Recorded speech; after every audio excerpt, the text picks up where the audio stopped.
weather forecast, and more with no paywall. Head to DeWittDailyNews.com to get the local information you need to know.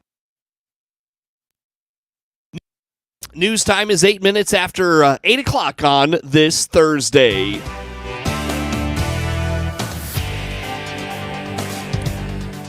Top of the morning from the newsroom of Regional Radio and DeWittDailyNews.com. I'm Seth Lawrence with this expanded local newscast. We stream to Facebook and YouTube, brought to you by Peterson Insurance, your Pekin Insurance agent in Clinton. A hiccup in the filing of this year's annual City of Clinton levy is pushing the vote to the 2nd December meeting of the Clinton City Council. City Treasurer Clinton Lichtenwalter says not to worry. For many years, he has filed the levy early for instances such as these, and points out the annual levy is looking very strong once again. It's looking really good, Seth. Overall, the equalized assessed valuation, which is what the tax levy is based off of, is up to $82 million this year, or next year projected, which is a 7.3% increase in the AV. The overall levy in terms of dollars is increasing by 1.5%, but because the EAV grew by so much, that's actually going to be a 5.4% reduction in the rate. And that's following up on last year's 9.5% reduction in the rate. So even though the EAV is going up, everybody's rate from us is going down. So I can't speak to the overall tax bill, but the city's portion has remained steady and is going down currently. That's always a good thing. Lichtenwalter reminds the levy supports funds in the city budget across the spectrum and points out they have seen improvements in a number of funds since he came on staff. Those are all spread, so anywhere from, the general fund, we do have police protection, fire protection, police pension, fire pension, IMRF, Social Security, get a little piece for parks. Tort immunity is a big one, which is our liability insurance, as well as a piece of our reinsurance dollars that we pay on our self-funded health program. Street lighting, our audit, street and bridge, water fund. For the most part, all the funds are in pretty good shape. We just made our last payment on the water plant project from 23 years ago when that project started. So that fund is struggling, but hopefully we get a little breathing room between that and our next big project, which will be at some point replacing the downtown water tower. Hopefully that'll help us rebuild some reserves so that we don't have to affect rates very much with that. Some of the highlights of why the levy is in such good shape is in big part to our pension funds. When I started here with the city 20 years ago, our pension funds were not in that great a shape, as much of the state was. In fact, I believe our fire pension fund was around 40 to 43% funded, which is about the state average today for the state-run pension funds. Today, our fire pension fund is 120% funded. Police pension fund is 87% funded, and our IMRF is at 91%. Very, very well funded. Lichtenwalter reminds the City of Clinton's levy is a small portion of the overall levy, with the bigger levies coming from Clinton schools and DeWitt County, but there are also other levies as well. If you decorate your house for Christmas and are in the footprint of the Central Illinois CEO program, perhaps you should consider putting your decorated home up against others in the community. The Central Illinois CEO students are putting together a Christmas decorating competition this December and are inviting decorators from across their communities, including Warrensburg, Latham, Maroa, Forsyth, Farmer City, and Clinton, to submit their homes. So we actually have been given the privilege of having two businesses, and the one that we are a part of the committee for is a Christmas decoration contest that goes across all the 4 school districts. We actually have a website through which people can go and see all our information. That way they can also sign up there. And we actually changed it to where you can sign up and submit your house later up until December 15th at midnight. So leading up to that deadline, you need to go to our website and fill out the Google form that just has all the information that we need to enter you in the contest. And then once you are entered and have paid the entry fee, you have until December 15th at midnight to send in the photo or video of your house lit up and decorated at night. Everybody who wants to participate gets to participate. That's Conley Schick and Carla Ramirez from Clinton High School. They indicate once all the photos are submitted, they put those up online to be voted on by the various committees. There will also be information for those who want to go out into their communities and check out the displays in person. So that's going to make it just easier for us as a class to vote. Some of our sponsors also get the chance to vote, and so that's kind of going to be how we vote on which house wins from each district. And then at the end, there's also a People's Choice Award. So that's where those photos and videos are really going to come in handy. Yeah. We're going to post those on our social media, and whichever one has the most likes obviously wins. There will be an option in our Google form where we ask, is it okay to share your address? But no names will be shared, just the addresses. And we will put together kind of like a route/map that has all the houses that are participating, so people can just drive around with their children, get some hot cocoa, and look at all the... There is a $50 entry fee, but we have first and second prizes for each district along with the one People's Choice Award, and those will be gift baskets that are composed of prizes from local businesses within your district. We've actually gotten a lot of local business sponsors like Crawford's, ATI, Dunn Company. We also have Park Warehouses, Schick Trucking, and ES Meats have chosen to be sponsors. Dynagraphics, Clinton's Chamber of Commerce, along with the Brass Horn Indicator. The CEO program also has opened a swag store with lots of merchandise. Learn more about the swag store and the the Christmas decorating contest by going to centralillinoisceo.com and also find the groups on Facebook and Instagram. It's the last opportunity this Friday and Saturday to be a part of the annual Wild Lights at the Miller Park Zoo in Bloomington. Executive Director Jay Pratt indicates Wild Lights was one of the first events he was able to coordinate as the director and really liked the atmosphere of the event. I got to experience this last year. It was exciting. It was fun. They really do a great job in the little zoo. Our events coordinator, Sylvia, and her volunteers have been getting everything ready. And then again on December 8th and 9th, from 5 p.m. to 8 p.m. It's another beautiful evening event. Folks can, come to the zoo, and we're going to have Santa, Mrs. Claus will be here. There'll be local vendors. There'll be concessions. The cost is $8 per person, $3 if you're a society member for those evenings. And it's going to be lights. It's going to be hot chocolate and food and concessions and vendors and fun. And last year it was so popular. We filled up each and every one of those nights.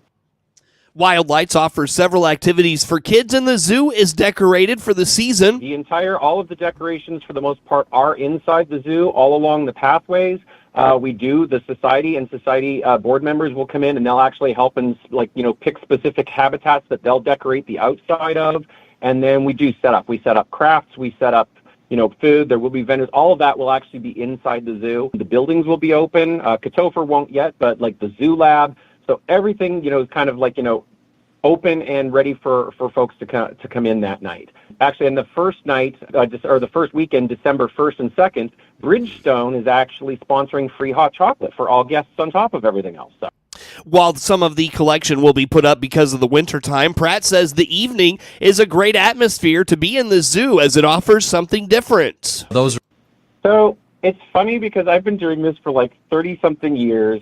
My favorite times to walk around any place that I've worked in is first thing in the morning when it's all quiet and calm, or afterwards and in the evening. There's a stillness to it, the city is quieter in that, and it's really enjoyable. Now, there won't be as many animals. It's going to be cold and it's going to be winter, so of course, our tortoises won't be out, so it'll be more limited, but it's going to be more focused on, the lights and the experience, even though the otters will still be outside, the guanacos, some of the favorites will still be, the wolves, they'll all be out. But yeah, it's going to be about the lights. It's going to be about the holidays, and the team is really going all out this year to do even more decorating than they did last year. So I think it'll be great.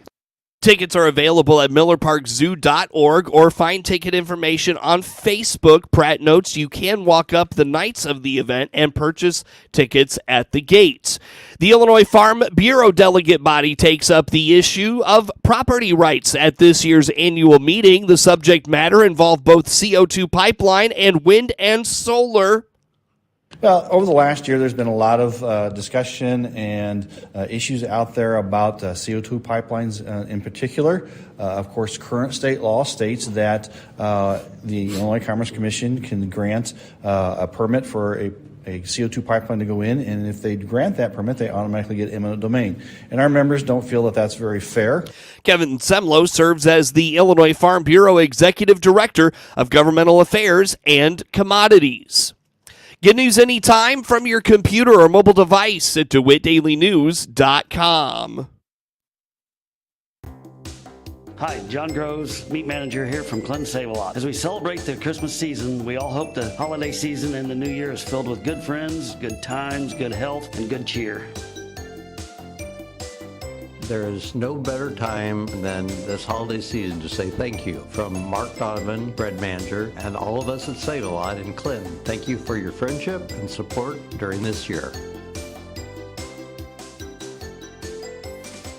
Clinton is said to be one of the downstate Illinois' fastest multi-gig cities. That's right, Connexus is thrilled to be building in Clinton the most reliable and fastest internet service, now with residential speeds up to 2.5 gigabytes. Construction continues throughout Clinton, with service currently being installed in the northwest part of town. Fall in love with your internet again with incredible 2.5 gigabyte speed right to your home. Click the Connexus icon at DeWittDailyNews.com. Fiber not available everywhere. Terms and conditions apply. Covenant Animal Clinic is your hometown vet in Clinton. Hi, this is Dr. Sue Sturr. Covenant Animal Clinic is here to provide the best care for your pets in the most convenient way possible. Learn more online by clicking our icon at DeWittDailyNews.com. And remember, a healthy pet is a happy pet. ServPro of Piatt DeWitt counties is the leader in fire, water, and mold restoration. See all the many services they can offer your home or business by clicking their icon at DeWittDailyNews.com.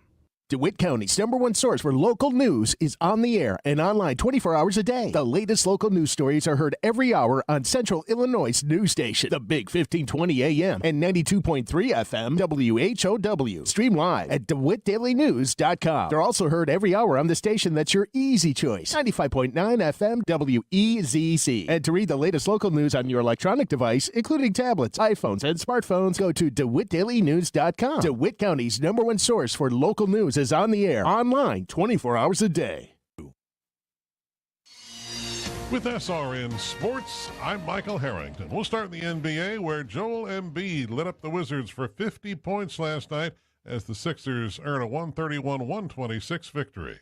The reigning MVP was 19 of 24 from the field and 11 of 13 from the line. He also had 13 rebounds, 7 assists, and 6 turnovers in just over 38 minutes.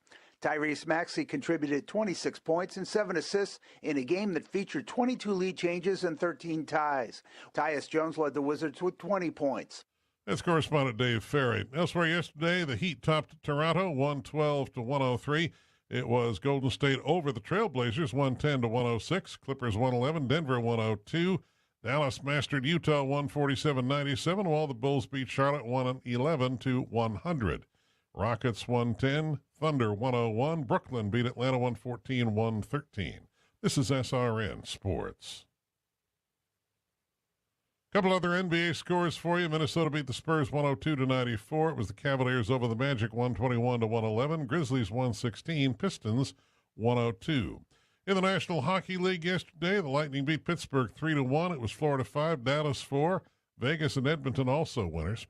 Baseball news, the Yankees have acquired all-star slugger Juan Soto in a blockbuster trade with a cost-cutting San Diego Padres.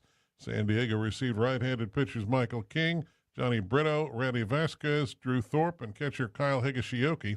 In addition to Soto, the Yankees get Gold Glove center fielder Trent Grisham. AP Top 25 college basketball yesterday. Number 3, Houston beat Rice 75-39. It was number 8, Marquette over number 12, Texas 86-65. Number 13, Colorado State bested Denver 90-80. Number 15, Miami was also a winner, as was number 21, Texas A&M. This is SRN Sports. Time now for a look at sports. I'm Seth Lawrence with this report. Jalen Flowers scored 25 points and paced Argenta-Oreana over Tri-City Sangamon Valley 73-31 in consolation action from the Macon County Tournament Wednesday in Argenta. Carter Logue added 11 for the Bombers. Chase Logue scored 9 after Sarah Gordo-Bement's victory over Central A&M Wednesday. Argenta-Oreana and Sarah Gordo-Bement will play for the Consolation Championship Friday night. Kendall Lewis's 15 points helped Illinois State defeat Northern Kentucky 62-59 Wednesday night. Darius Burford's layup for ISU ended the scoring with 58 seconds left. Lewis added 6 boards for the 6-3 Redbirds. Dalton Banks had 14 points, going 5 of 8 from 3. He also had 6 rebounds. Burford had 13 points and went 2 for 3 from the foul line. The Norse were led by Marquez Warwick, who had 15 points. Cade Meyer scored 10 for Northern Kentucky. In addition, Michael Bradley finished with 8 points and 4 assists. ISU will host Norfolk Saturday at 7. DeMar DeRozan scored 29 points, and the Chicago Bulls beat the shorthanded Charlotte Hornets 111-100 Wednesday for their third straight victory following a 5-game skid. Nikola Vucevic had 20 points and 11 boards for the Bulls. Kobe White had 19. Gordon Hayward scored 27 for Charlotte, and Terry Rozier had 25. The Hornets have lost 2 straight and 4 of 5. Chicago took control in the first 6 minutes of the second half by holding the Hornets to just a pair of field goals. White capped a 19-4 run with a 3-pointer that gave the Bulls a 67-48 lead midway through the third. Charlotte never got closer than 8 points the rest of the night. Chicago guard Zach LaVine missed his third straight game because of an injured right foot. The team said in a statement after the game he'll need an additional 3 to 4 weeks of rest. The Bulls pushed the lead into double digits for the first time with a 16-3 run midway through the second quarter. Charlotte closed the half on a 15-3 spurt to trail 48-44 at intermission. The Bulls are at San Antonio on Friday night. Jonathan Marchessault scored his 200th career goal, and Jack Eichel added a goal and an assist, leading the Las Vegas Golden Knights to a 6-3 victory over the St. Louis Blues on Wednesday. Zach Whitecloud, Keegan Colasar, Michael Amadio, and William Carlson scored for Vegas, as Logan Thompson had 26 saves. Jordan Kyrou, Jake Neighbors, and Kevin Hayes had goals for St. Louis. Jordan Bennington had a season-high 43 saves. The teams played Monday in Las Vegas. The Blues won 2-1 in overtime. St. Louis has now alternated wins and losses in its last 8 games. The Golden Knights scored 4 second-period goals, including 2 on the power play, to take command of the game. The first 3 goals came in less than 3 minutes of play. St. Louis scored 3 goals to go up 3-1 in the second. The Blues quickly tied the game at 1 when Neighbors scored at 9:20. Ivan Barbashov, a former Blue, lost the puck in the neutral zone, and St. Louis had a 2-on-1 advantage. Neighbors, who skated in and snapped a wrister over Thompson for his 10th of the season. The Blues went up 2-1 on a goal from Hayes at 10:33. From the corner, Torrey Krug directed a shot toward the net. Hayes, who was just outside the crease, deflected it in for the goal. Kyrou made it 3-1 when he scored at 17:11. He weaved his way through Whitecloud, Nicholas Haig, and Barbashov, then beat Thompson. The goal snapped a 10-game scoring drought that was the 4th longest goalless streak of his 6-year career. But that was it for the Blues offensively. They are at Columbus on Friday night. Yadier Molina will remain with the St. Louis Cardinals as a special assistant to John Mazalik, their president of baseball operations, after the longtime catcher wrapped up a 19-year big league career in 2022. The 41-year-old Molina was a 10-time All-Star and 9-time Gold Glover who played all 2,224 games of his career for St. Louis. That included 2,184 games behind the plate, the most by any catcher for any team in big league history. Molina trails only Stan Musial, who played 22 seasons for St. Louis, for the most with the club. Along the way, he helped the Cardinals reach 4 World Series and win championships in 2006 and 2011. His longevity, coupled with the success of those Cardinals teams, are a big reason why he retired as their career postseason leader in hits and games played. A 4th-round pick of the Cardinals in the 2000 first-year player draft, he will serve as the manager of Puerto Rico in the World Baseball Classic in 2023. Molina also managed Navegantes del Magallanes in Venezuela. Get sports anytime at DeWittDailyNews.com.